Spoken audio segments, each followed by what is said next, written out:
Before the High Court, the stand was that even if the extrajudicial confession is accepted to be correct, for the sake of argument, case section 302 IPC is not made out.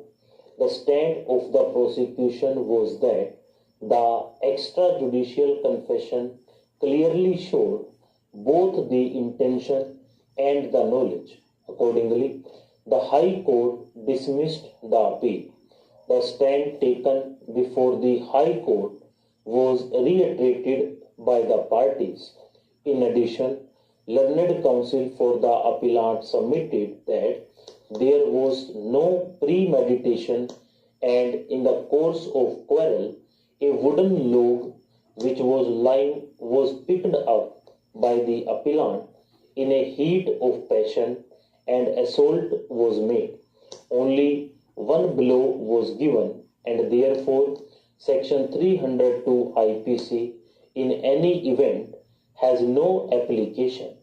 It was submitted that extrajudicial confession is a very weak piece of evidence and should not have been made the basis for conviction.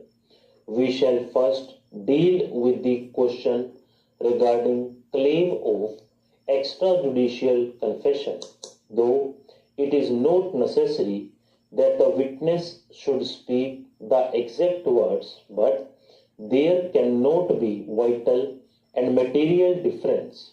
While dealing with a stand of extrajudicial confession, court has to satisfy itself that the same was voluntary and without any coercion and undue influence. Extrajudicial confession can form the basis of conviction if persons before whom it is stated to be made appear to be unbiased and not even remotely inimical to the accused. Where there is material to show animosity, court has to proceed cautiously and find out whether confession, just like any other evidence, depends on veracity of witness to whom it is made. It is not invariable that the court should not accept such evidence if actual words as claimed to have been spoken are not reproduced and the substance is given. It will depend on circumstance of the case. If substance itself is sufficient to prove culpability and there is no ambiguity about import of the statement made by accused, evidence can be acted upon even though substance and not actual words have been stated. The witness should be able to say as nearly as possible actual words spoken by the accused. That would rule out possibility of erroneous interpretation of any ambiguous statement.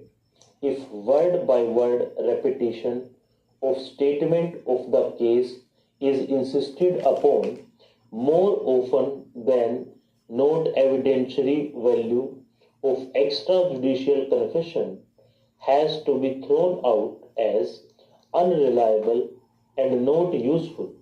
That cannot be a requirement in law.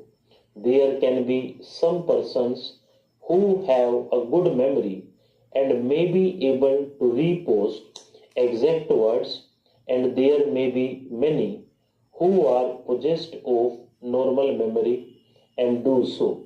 It is for the court to judge credibility of the witness's capacity and thereafter to decide whether his or her evidence has to be accepted or not. If court believes witnesses before whom confession is made and is satisfied that confession was voluntary basing on such evidence, conviction can be founded. Such confession should be clear, specific and unambiguous. Stop.